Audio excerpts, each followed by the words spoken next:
Bismillahirrahmanirrahim. Assalamualaikum warahmatullahi wabarakatuh. Baiklah, saya Yunisa Dini Rohmah dengan NIM 12110822861 dari kelas 1B Prodi PGMI dengan dosen pengampu Rizky Mulia MPD.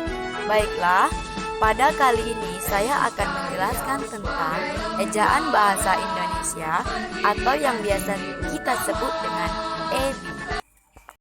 Materi yang akan kita bahas kali ini ialah yang pertama, pengertian ejaan bahasa Indonesia atau EBI, yang kedua, penulisan huruf, dan yang ketiga, penulisan kata. Baiklah, yang pertama, pengertian ejaan bahasa Indonesia atau yang biasa kita sebut dengan EBI ialah ejaan bahasa Indonesia adalah tata bahasa dalam bahasa Indonesia yang mengatur penggunaan bahasa Indonesia dalam tulisan, mulai dari pemakaian huruf, penulisan kata, penulisan unsur serapan, serta penggunaan tanda baca. Yang kedua, penulisan huruf. Pertama, huruf abjad. Huruf abjad di dalam bahasa Indonesia ada 26, yaitu A, B, C, D, E, F, G, H, I, J, K, L, M, N, O, P, Q, R, S, T, V, W, X, Y, dan Z. Yang kedua, huruf vokal. Huruf vokal yaitu huruf yang melambangkan vokal. Yang termasuk huruf vokal yaitu A, I, U, E, dan O. Yang ketiga adalah huruf konsonan. Huruf konsonan yaitu huruf-huruf yang tidak termasuk huruf vokal, yaitu B, C, D, F, G, H, J, K, L, M, N, P, Q, R, S, T, V, W, X, Y, Z. Yang keempat, huruf diftong. Dalam ejaan bahasa Indonesia, huruf diftong merupakan dua vokal yang diucapkan bersamaan. Huruf diftong terdiri atas AI, AU, OI. Contoh katanya ialah santai, pulau, survei, dan kalian. Yang kelima, penulisan gabungan huruf konsonan. Penulisan gabungan huruf konsonan dalam ejaan bahasa Indonesia, penulisan gabungan huruf konsonan berarti dua huruf konsonan dijadikan satu, seperti KH, NY, SY, NG. Contoh katanya ikhtisar, nyata, syarat, dan ngarai.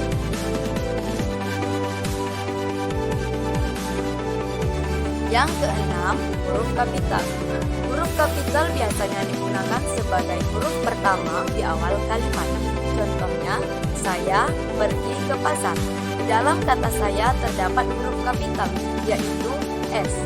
Kemudian digunakan sebagai huruf pertama unsur nama orang, termasuk julukan. Contohnya, Raihanul Goldi.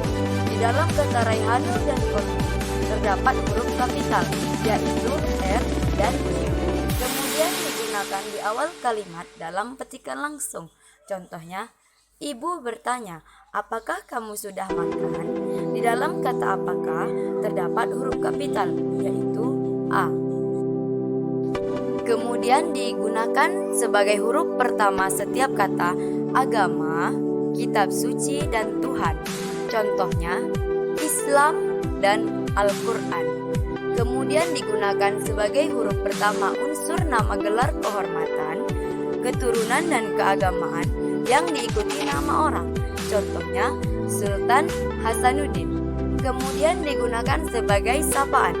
Contohnya, selamat pagi. Kemudian digunakan sebagai huruf pertama unsur jabatan dan pangkat yang digunakan sebagai pengganti nama orang tertentu. nama instansi atau nama tempat yang digunakan sebagai pengganti nama orang tertentu. Contohnya, Gubernur Riau dan Ketua Yayasan Nur Iman Pekanbaru. Kemudian, digunakan sebagai huruf pertama unsur nama diri geografi. Contohnya, Bogor. Digunakan sebagai huruf pertama nama tahun, bulan, hari, dan hari-hari besar. Contohnya, hari Sabtu, hari raya, Idul Fitri. Digunakan sebagai huruf pertama unsur-unsur nama geografi yang diikuti nama diri geografi. Contohnya, Jalan Ekspan. Digunakan sebagai huruf pertama nama diri geografi jika kata yang mendahuluinya menggambarkan kekhasan budaya. Contohnya, tari Melayu. Digunakan sebagai huruf pertama unsur lembaga resmi nama dokumen kecuali kata tugas di, ke, dari, dan untuk, oleh. Contohnya, Republik Indonesia. Digunakan sebagai huruf pertama untuk singkatan nama gelar, pangkat, dan sapaan yang digunakan. Contohnya, SPD. Digunakan sebagai huruf pertama unsur bentuk ulang sempurna yang terdapat pada nama lembaga resmi, lembaga ketatanegaraan, dokumen resmi, dan judul karangan. Contohnya, Undang-Undang Dasar. Digunakan sebagai huruf pertama kata Anda yang digunakan dalam menyapa. Contohnya, siapa nama Anda? Yang ketujuh, huruf miring. Huruf miring biasanya digunakan untuk menuliskan nama buku, majalah, dan surat kabar yang dikutip dalam tulisan. Contohnya, berita itu muncul dalam surat kabar Suara Merdeka. Kemudian, digunakan untuk menuliskan kata atau ungkapan yang bukan bahasa Indonesia. Contohnya, orang tua harus bersikap tutpuri handayani terhadap anak. Kemudian digunakan untuk menegaskan atau mengkhususkan huruf, bagian kata, atau kelompok kata. Contohnya, huruf pertama kata abad adalah A. Yang kedelapan, huruf tebal. Huruf tebal dipakai untuk menuliskan judul buku, bab, bagian bab, daftar isi, daftar tabel, daftar lambang, daftar pustaka, indeks, dan lampiran. Contohnya, daftar isi. Yang ketiga, penulisan kata. Penulisan kata yang pertama yaitu kata dasar. Kata dasar ditulis sebagai satu kesatuan. Contohnya, Kolbi lari sangat kencang. Yang kedua, kata imbuhan.